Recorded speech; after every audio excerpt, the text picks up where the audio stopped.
Willkommen zur deutschen Übersetzung von Decentralize deine Nextcloud. Welcome to the English translation of Decentralization of your Nextcloud.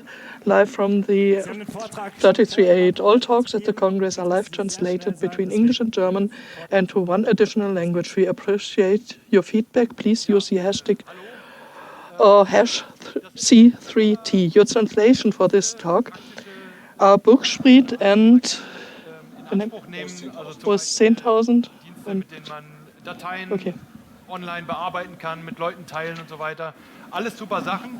Das Problem ist, the problem is we just learned they have all a terrible workflow or by signing these terms of condition. Therefore, we thought in 2020 we do it ourselves and started to build a setup at home for our direct neighborhood. That's about 50 people to build a structure with Nextcloud for about 50 people and have a common calendar for common used rooms. Was ist eine Nextcloud? Also, what is a Nextcloud? Anfänger-Talk zu geben, deswegen wollten wir euch noch mal kurz sagen, we want to give a talk for beginners. This is a Nextcloud. This is a service where you can easily upload files. That's done by the users. Everybody can have its own workspace. You can use the files for yourselves, you can share the files, you can work at the files, a lot of things, and you can expand it. There's a little bits to be seen at the top. There is a lot of apps and plugins. You can build in calendars, for example. You can make calendars, you can ask questions, and either for yourself or shared with others. Genau. Yeah. Ja, das überspringen wir mal, genau. So we get over this. Als wir uns überlegt haben, diesen Talk zu machen, when we thought to give this talk, we were forced, and this is the best of this preparation to the talks, that the setup we built and expanded for the years had to recover it from the beginning, step by step, and documented it. Indem wir wirklich Schritt für Schritt mit jeder Bash-Zeile, die man ausführen muss, there's a repo where step for step with every line you can come to the same result as we show you right now, the repo we show at the end. Genau. In dem Vortrag hier würden wir in this talk high level mal alle Schritte erklären. We explain on high level all the steps and do not get into the details how to install that, but it's all documented very well. Ja, wenn ihr sowas anfangt, man hat when you started this Linux-Server stehen und and you have a Linux server at the beginning and you learned how to set up services by yourself very easily and host it. When you once have it, you get a little bit addicted. Genau, fangen wir mal mit unserer Nextcloud an. Start with your Nextcloud. Was zu den Tools erzählen, die wir ausgewählt haben. I explain a little bit to our tools that we've chosen. Da gibt es eine sehr, sehr große Auswahl an for hosting, there's a big number of support technologies. We try to use a simple setup with a few tools only, that you won't be hit by all the stuff.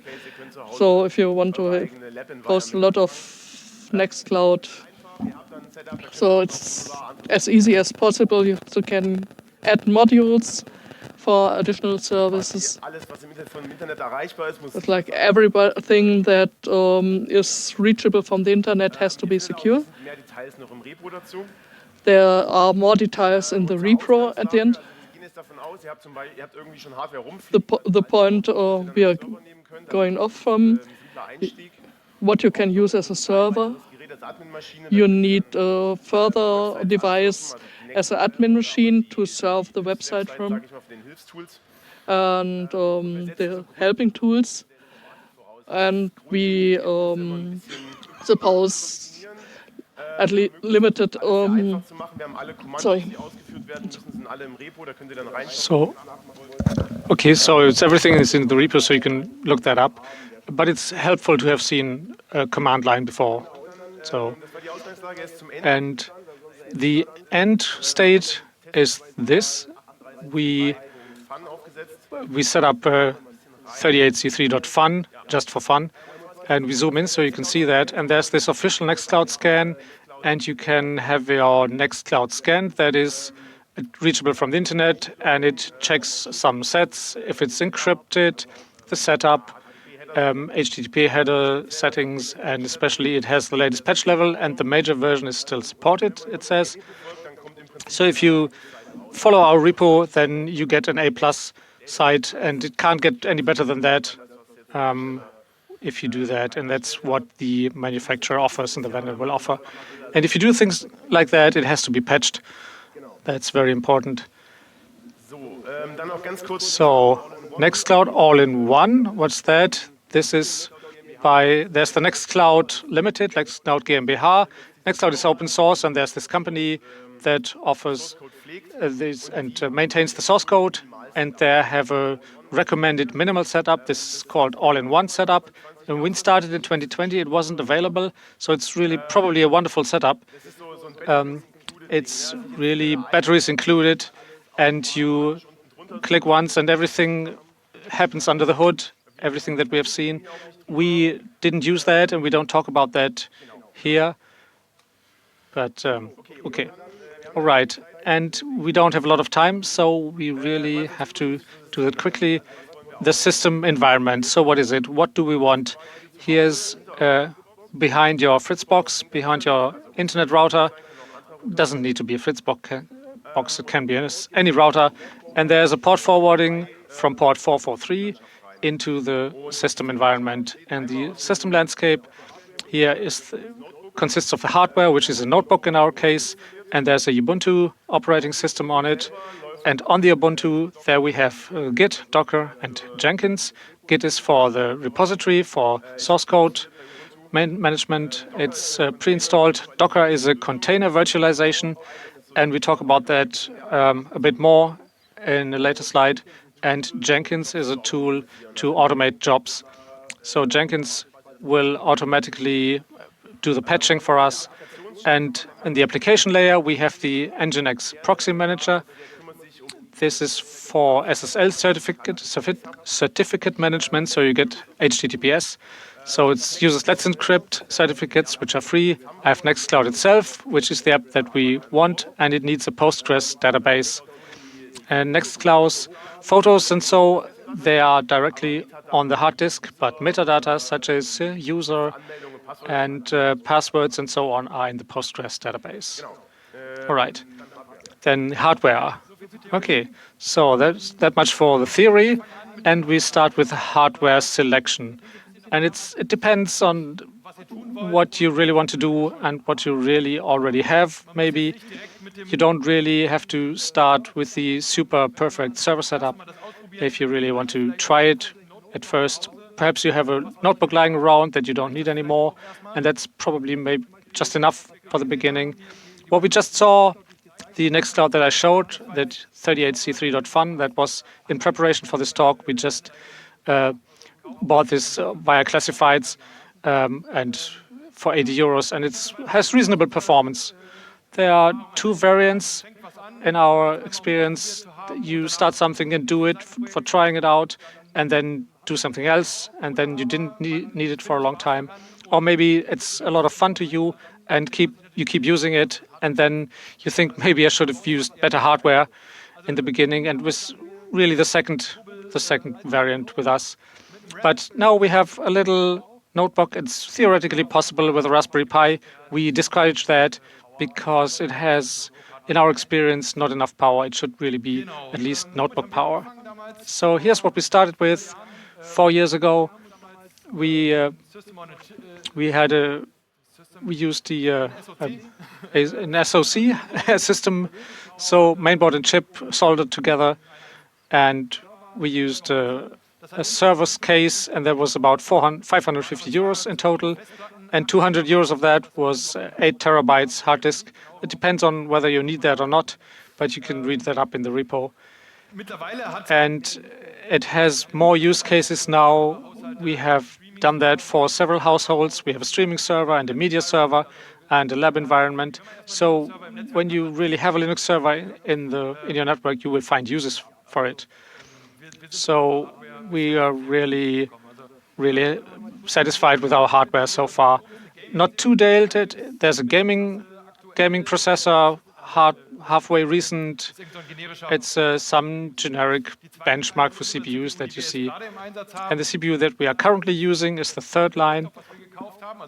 It's the laptop that we bought.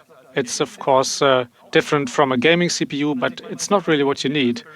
And that's why you don't recommend the Raspberry, because it plays in a league below that. And what did we upgrade here from 8 gigabytes to 32 gigabytes of memory? Instead of 3 apps, it's now running 30 apps. And if you really have to decide what kind of memory you install, really rather use a few big modules rather than small ones, so it's easier to extend that in the future. One more tip for the CPU: if you really have to select one, if you buy it new, then really look at how much electricity it uses, because in the best case it will run 24/7, and so that really adds up. And keep an eye out for that. And you don't really need the best performance, but think about electricity costs as well. And we really added another hard disk, so we now have 8 terabytes and upgraded to 12 terabytes. Really keep some slots free and buy fewer, bigger disks, so you don't have to swap out everything later. All right, software. We recommend LTS versions, that is long-term support of Ubuntu. We use a Ubuntu server without graphical user interface because we just want to build a server that doesn't have a monitor and sits in the cupboard or in the rack. And we started with 20.04 and now are running 22.04. And our prototype for this talk is running on the current 24, and it really works the same everywhere. You just use the latest one with the long-term support if you want to start.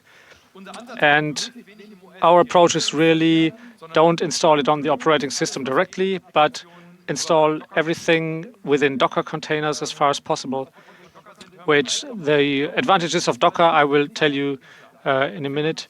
But this is for beginners. So I don't know if you can see the pasta pictures here. On the left, there's pasta in the fridge without anything.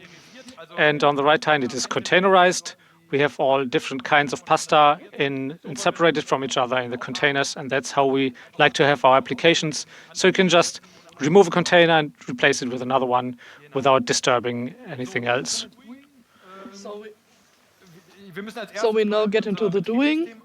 We have to set our Windows kommt, also noch kein Linux zu Hause habt, dann geht das am einfachsten, indem ihr... If you come from Windows and you have no Linux, it's easiest to use a Rufus. That's where you can set up live systems. When you do not come from Windows but from Linux, you know how to install Linux, you're not interested in this. Then we put the stick into our laptop or the machine we want to set up. And usually we have to, if it's an existing machine, we have to change the boot order to load from this boot stack. That's not so easy to find. It's either escape F10 or F12 to get into the BIOS. You have to find it out. While it's booting, you will find it. You do not boot from the HDD, but from the USB stick, and that's a difficult thing if you made it. The Ubuntu installer is self-explaining. We would recommend it to use a LAN cable and not using Wi-Fi, because it's a further step to set up Wi-Fi. And you have a stable net, you wanted to have it on a LAN. This is a screenshot. You have to use the right keyboard so you can see how easy an installer will do it. You do not have to check the right fan, the right keyboard, but you have to press one of the following buttons and the setup will find it out by itself. While the installation, you can check a checkbox whether you want to have SSH to have remote control on the machine. You usually want to know that. You can decide if you follow it with your keyboard on this machine. But if you want to work from your admin machine, you install SSH with, and with its step, you put that machine into one edge of the room and work from your usual computer.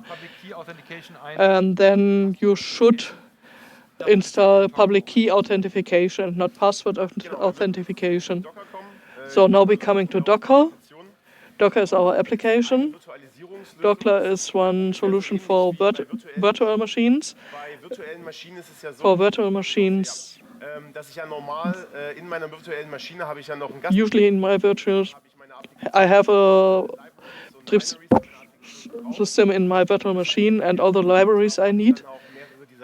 So I have some of these guest systems, and for a system for like Docker, the container engine uses the operating system, is using an operating system, and serves the single libraries and apps.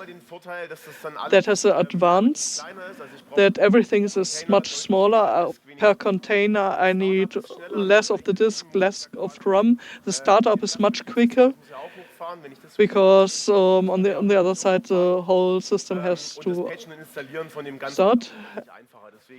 And the page system is much easier, so we take Docker for it. For Docker, to Docker by itself, there's a repo.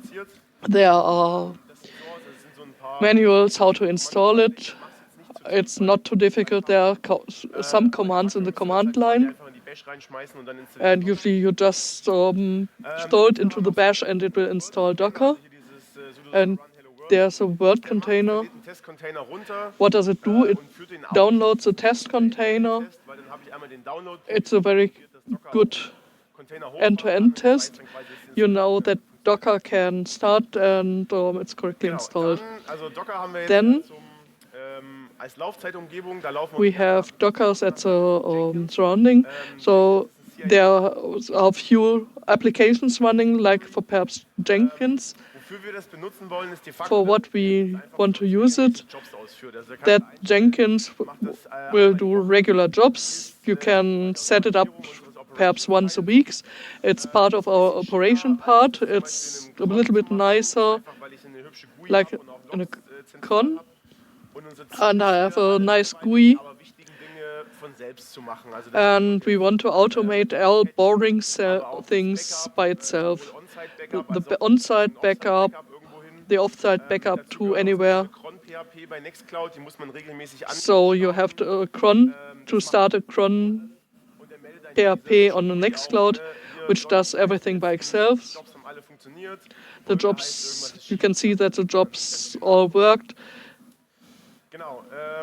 The Jenkins we installed native. We need some more config steps for that, so we decided to install it native. You can do it simply in the shell. You can start a setup with plugins by default. You can test Jenkins with it.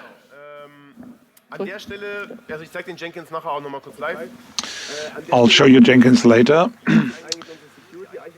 Now I'll talk about my security architecture. The initial plan is you have the internet out here in the blue cloud, and we only want web requests to come in. That is the only access that we're going to allow from the outside into our home net. The router has port forwarding into our server. So that's port 443, and on our server that is responded by the proxy manager. So the server will speak SSL for you and decrypt it, and then it will send the unencrypted requests to the Nextcloud, which runs on the same box. Jenkins and the configuration user interface is only accessible from the local network, so it's not accessible from the outside. Again, on Nextcloud. Nextcloud is composed of 2 Docker containers. First one is the application container. It's an Apache web server and the Nextcloud source code. And Nextcloud also needs a database. For very small installations, you could possibly use SQLite, but here for this installation, we're going to use, for 2-3 users, we use Postgres. Nextcloud has a plugin architecture, so plugins need to get updates separately. And that is something that we're going to do with Jenkins. And in Docker, you have volumes, which are file containers that you configure. And we have made one for pictures, one for logs, and one for configuration files.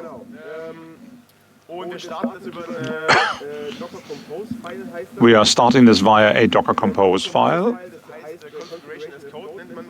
And this is called infrastructure as code. I have a single file, which you see on the right-hand side. And that file describes how the containers should be started. This is the name of the container. That is the image of the container. Always wants the latest one. The database needs to be started. Here we have given the port.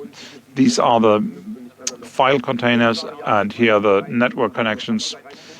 And I give it some configuration parameters. So in a single file, I describe everything for the hosting of this thing. Probably you want to make your own repository.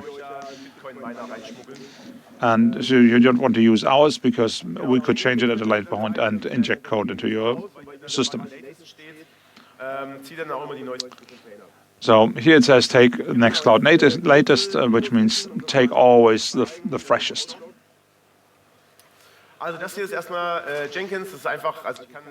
So here you see Jenkins. I can use the mouse to make more jobs. Let's zoom in a bit. We don't have that much time, but I'll show you a few things about Jenkins.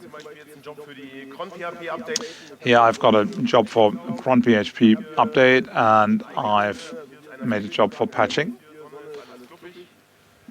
So when they show a sun icon, then everything went well. If you get a cloud, then something went wrong.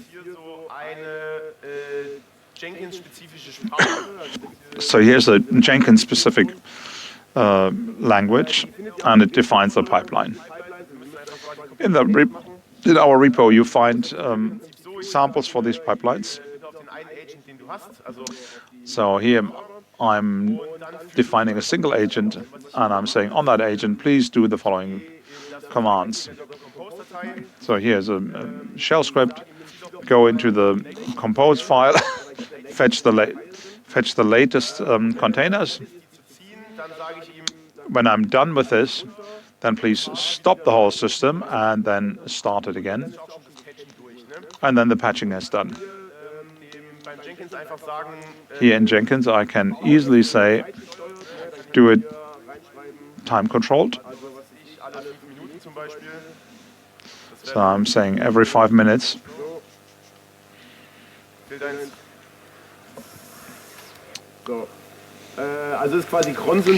So it's a syntax from the cron daemon.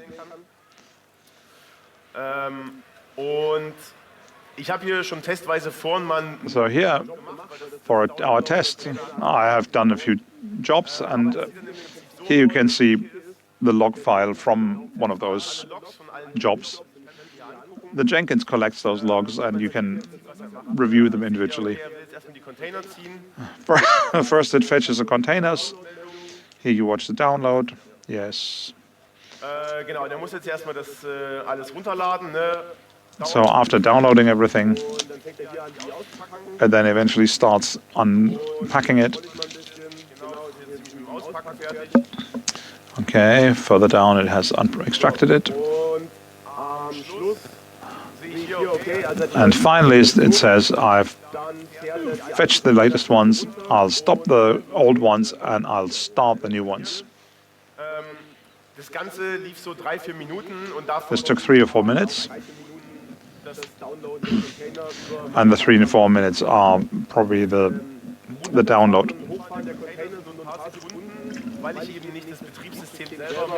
So shutting down the container and restarting was only a few seconds because I didn't restart the whole operating system. Jenkins is a Java application, so Jenkins tells me everything went fine, so I'm happy.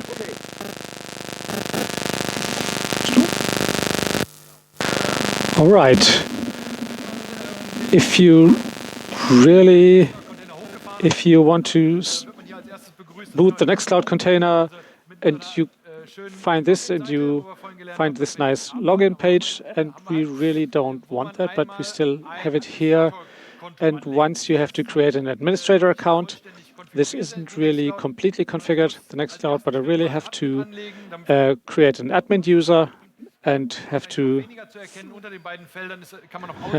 come up with a name for an admin and a password, and then there's something about the connections to the other container that needs to be set up. But then you say install, and then everything else installs automatically, except one thing that you need to do in the order in which we have documented here. Nextcloud will see from which domain a request is coming, and the order in which we recommend it here is at this time when we really create the account and we don't really have any connection to the internet of the Nextcloud. So we're still only in the local network. But if we really want to be able to call it by the external domain, I'll explain how to get a domain later. And then internally, I have to edit this configuration file. It's config.php. It's a bit ugly, but our experience is that sooner or later you will have to edit it anyway. So we will show you in our repo in a one-liner how to do that in a Docker container. And it's not that complicated. It's really a single line just. And so DINS. So we are moving towards allowing external access to our Nextcloud. DNS, I don't have to explain it now because right following this is a DNS talk where you learn everything. But what you need to know is that in the internet, servers are addressed by their IP addresses, but we don't want to remember IP addresses, but we want to use the domains such as 38C3.fun, and our public IPs from our home connections are not statically. You can have that, but it's expensive and complicated, but they may change occasionally. So if you want to connect that, a nice domain name and changing IP addresses, there's dynamic DNS who offer automation to change that. So we sign up with them, tell them which our domain is, and then whenever there's a new IP, we will tell you, and then it will remain reachable from the outside. So there's a few screenshots. You can't probably really read that, but we have an example, and there are lots of examples. There are different service providers for dynamic DNS. It's not special anymore. Where we have the most experience is inwx.de in Berlin, where they have their data centers, and we also bought our domain names there, and they also offer dynamic DNS in a package. And here you can see the first screenshot how you buy a domain. So 38c3.fun is still free. And if you want to have a dynamic DNS account, then you really, again, come up with a username and password and tell them the domain that you just bought. And then in your router at home, you have to set it up. And this is our example in the Fritzbox, which offers that out of the box. And as do some other routers, you can tell it to use dynamic DNS, and you tell them which provider you use, and the router at home immediately knows when there's a new IP, and it will really tell the DNS provider so that it can continue to work seamlessly, even if you have a dynamic IP address at home. All right, that was it in short.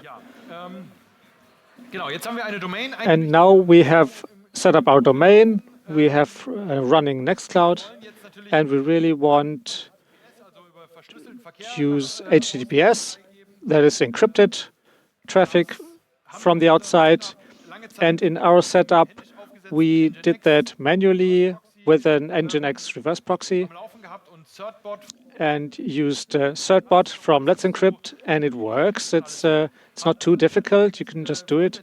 But then we found an Nginx proxy manager, which makes it even easier. The Nginx proxy manager is whatever I showed you.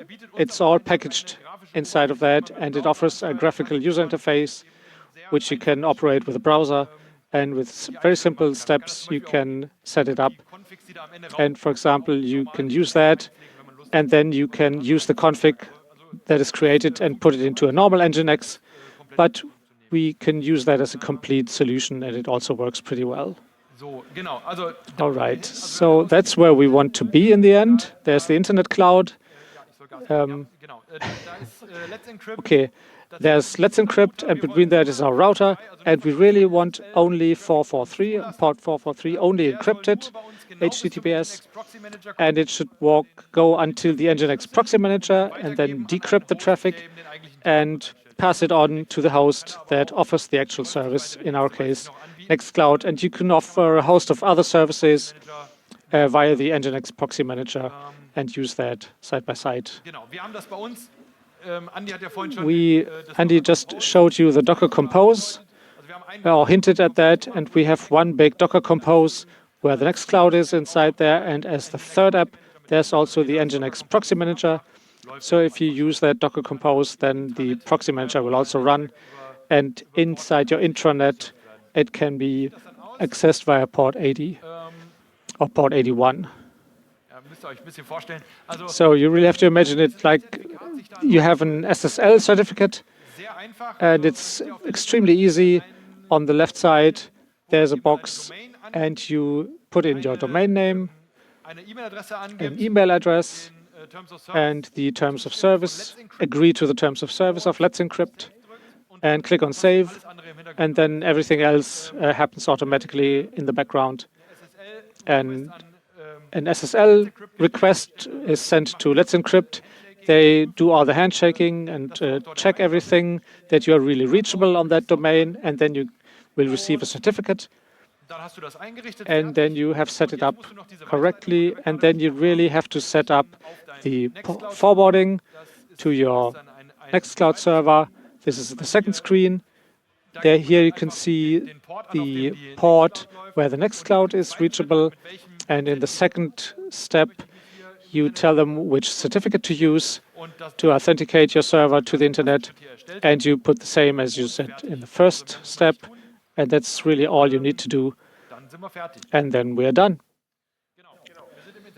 So, and we are in the internet, and so you did everything you need to do to have an internet reachable Nextcloud, and here's a short outlook for the next steps.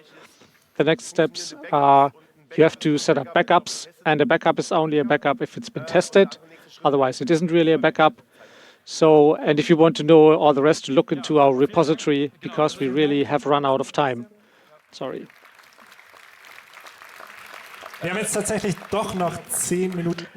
So we have 10 minutes left for questions and answers. Please hold up your hands and we come to you. So now we were too quick. Wollen wir es getrennt machen oder zusammen? Können wir zusammen machen? Okay, sorry. So thank you very much for your talk. I have a question about the backup and also the impulse to say that this is a possibility between the autonomous self-hosting also really make connections to other projects. So I'm asking how you do your backup. Is that also completely controlled by you? And the second is also connected to that, the idea of decentralization and to question the dependencies on commercial providers. And in the end, it's often about, even if there are such impulses with these talks, then to spread the knowledge and so at least one is a cis male admin to have to administer that. And then maybe it needs the impulse to question dependencies. And so the question is, for your project, what happens if one person, if something happens to one person, and how do you manage to question dependencies, right? And maybe the invitation to others on day 3, there's a meetup for feminist servers, and I've really been involved in that for a while, and it really requires a lot of technical knowledge, which may be scary at first, and but there are moments now where it seems less dangerous and more approachable. So on day 3, 2 o'clock, that's Chaos Feminist Servers, and yeah, you're all cordially invited. Yeah, the second was rather a statement. Go to there, very good. The question for the backup, there were 2 questions for the backup. The one was a technical, really existing backup, and the second thing was a personal backup. If one of the admin persons drops out, there are different possibilities. We have 2 possibilities already tested for our service we have running. The one is, as we had 2 hard drives, we did a nightly backup from one hard drive to the other hard drive. It helps if one hard drive does, but not if the flat burns down. So meanwhile, we have with some other friends a VPN connection. So this is easy with a Fritzbox nowadays, but there are 1,000 other possibilities. So we have a VPN connection to their backups, and we do with Borg backups encryption backups over that. It doesn't help against every attack, but the flat can burn down and the data is still there. A personal backup, if one of the others drops out, our complete setup is in repos. It's documented. It can be reconstructed very simply. When we both die, how can it be accessed? I don't have a spontaneous answer. In the most companies, the bus factor is 1 and we have 2. So, and to Borg backup, we have 1, 2 or 3 terabyte usable data, but it has known terabyte, and it's very easy to make snapshots, and it saves only the difference between. So I can recommend Borg backups. So any more questions? Und haltet euch kurz. So just talk about it briefly. Einmal zu dem Thema persönliches Backup. For the topic of personal backup, you can share your SSH key with others in paper form. And if something happens to me, you can open the envelope. I do it with a friend of mine. And the repo, can that be backed up as a Synology, and can that be used there? It's a very good question. So we did not use a Synology NAS. A friend of us has one, and the most of them can use Docker containers, but I don't know if they work with Docker Compose. At least the Jenkins, you have to start as a container and you have to manage the Jenkins. Can tell the Synology NAS some things, so it can exchange the containers. So if it's an API as a skin. You said that you're using VPN. Why don't you use VPN as a primary means instead of port forwarding? Yes, for VPN can be used, or is much more secure, but it's more complicated. We have the use case. If my mother wants to send me a big file, it's quite difficult. If I tell her send me by Dropbox, they have to make accounts in the Nextcloud.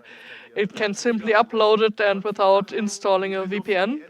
With all the config things, we use VPN, and all admin support are just VPN. And it's very comfortable. And all the Nextcloud clients, you always have to run VPN.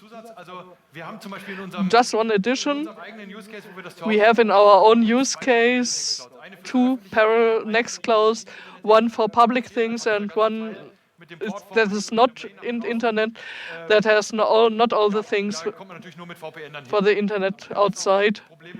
You can do it easily. You can run easily a lot of Nextclouds parallel. That's one user story for the use case I want to offer other people a service, and I can tell my grandmother to install a VPN. Letzte Frage. Okay, last question. Ja, ich wollte fragen wegen I wanted to ask about extension of disks. RAID, is that user-friendly or not? The last range we have a RAID. We have how it is called, a Z-RAID. We have it. You can do it. But a RAID is not a backup, people. Nein, den RAID-Teil haben wir nicht mit dokumentiert. Nein. No, we did not document RAID. We want to do it low level. To the question from before, don't worry to start it. Every step is documented, but there are such a complex ideas are not integrated in that. You have a hard drive in your notebook, you install an Ubuntu, and you work with it, and you don't have a RAID in that. And you don't start with setups for the beginning. And we are told now to disappear. We are changing now over to the bar, and we would like to have a good talk. Thank you.